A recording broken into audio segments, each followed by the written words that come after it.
gaan nu bij een markt kijken. Die markt is een week geleden gebombardeerd. Maar het raar is in Pokrovsk. Er zijn hier dus nog mensen. De evacuatie is eigenlijk verplicht, maar er zijn toch nog veel bewoners. Maar je ziet dat die mensen nog steeds hier shoppen.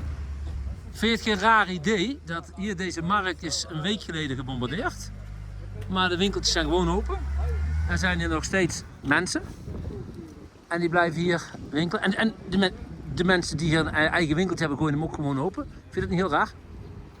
Ja, aan de ene kant wel en aan de andere kant snap ik het wel. Weet je, mensen proberen zoveel mogelijk het ritme vast te houden van wat normaal was. Weet je, dus zelfs als er iets gebeurt, gaan mensen zo snel mogelijk weer terug naar dat normaal.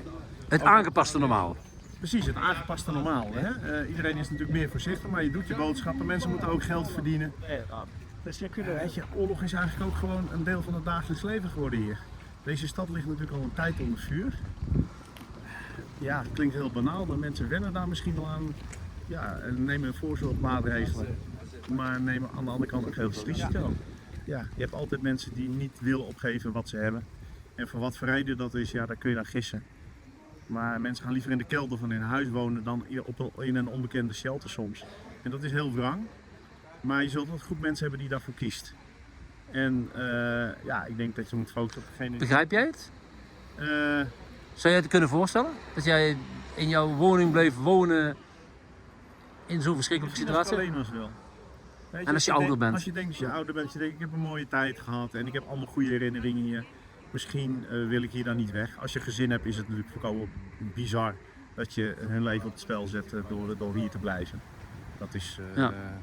Ik kan het niet goed pakken. Ik begrijp de woorden die mensen zeggen, maar ik kan het niet pakken. Ik zeg niet, ik was als een van de eerste weg, maar in dit soort situaties zou ik niet wonen. Nee, nou ja, weet je, wij weten, en eigenlijk zullen zij dat ook weten, dat iedere stad waar de Russen uiteindelijk inkomen, daar is helemaal niets meer van over. Dus je weet gewoon hoe het er hier uit gaat zien. Je weet dat het hier plat gaat. Je weet dat ieder huis met grond gelijk gemaakt wordt, met of zonder inwoners. Dus als je dat beseft, ja, dan heb je hier helemaal niks meer te zoeken. Maar er zijn kennelijk toch nog mensen die denken, het zal wel goed komen. Stellen het steeds vaker uit. Ja, ja, en wat ik zeg, weet je, oorlog wordt ook een soort normaal, het nieuwe normaal. En ja, mensen gaan in de overlevingsstand. En daar kun je heel ver in gaan.